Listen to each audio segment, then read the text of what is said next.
এইরকম একটা সুন্দর শোল্ডার বানানোর জন্য, একটা 3D শোল্ডার বানানোর জন্য আমি কতগুলো বেস্ট এক্সারসাইজ নিয়ে এসেছি যেগুলো তোমাদের সঙ্গে শেয়ার। তোমরা এই ভিডিওর মধ্যে থাকো, তাহলে দেখতে পারবে কি কি এক্সারসাইজ করছি, কিরকম প্রসেস থাকছে, কিরকম কি হচ্ছে, সব তোমরা দেখতে পারবে। আর কিছু কিছু জিনিস তোমরা ভিডিওর মধ্যে দেখলে শিখতে পারবে। নতুন কিছু জিনিস আমি আশা করি শেখার জন্য তোমাদের ভিডিওটা আমি বানিয়েছি। ফার্স্ট আমরা শুরু করব আমাদের ফ্রি হ্যান্ড দিয়ে। নেক্সট আমি আমার বডি একটু পোস্ট করলাম, আয়নায় দেখে নিলাম। তো আর কথা না বাড়িয়ে শুরু করা। আজকে আমরা শুরু করছি বারবেল শোল্ডার প্রেস দিয়ে, যেটা আমি মারবো 12টা করে 3 সেট অথবা 14টা করে 3 সেট। আমরা এটাতেও চেষ্টা করব যে প্রতিটা সেটে ওয়েট ইনক্রিজ করার, এতে আমাদের জন্য ভালো। নেক্সট ব্যায়াম আমরা শুরু করছি শোল্ডার ডাম্বেল ফ্লাই। আমরা এই ব্যায়ামটা করার সময় চেষ্টা করব যাতে আমাদের বডি না দোলে, আর এটাকে একটু চেষ্টা করবো যাতে স্লোলি পারফর্ম করা যায়। আর এটাতেও চেষ্টা করবো আমরা প্রতিটা সেটে ওয়েট ইনক্রিজ করার, এতে আমাদের জন্য খুবই ভালো হয়।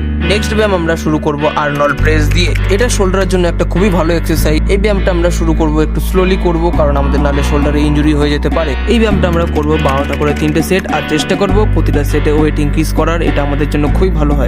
নেক্সট ব্যায়াম আমরা করব ডাম্বেল ইনক্লাইন রিয়ার ডেল ফ্লাই। এই ব্যায়ামের নামটা খুব বড় হলেও এই ব্যায়ামটার খুব ভালো কাজ আছে। এই ব্যায়ামটা করলে তোমাদের একমাত্র শোল্ডারটা 3D দেখতে হবে এবং তোমাদের যে রিয়ার ডেলটা আছে সেটা খুব তাড়াতাড়ি তোমাদের শোল্ডারে যে 3D লুকটা হবে সেটা এই ব্যায়ামটার কারণেই হবে। এটা আমরা করবো 12টা করে 3 সেট। চেষ্টা করবো প্রতিটা সেটে ওয়েট ইনক্রিজ করার, এটা আমাদের জন্য খুবই ভালো হয়।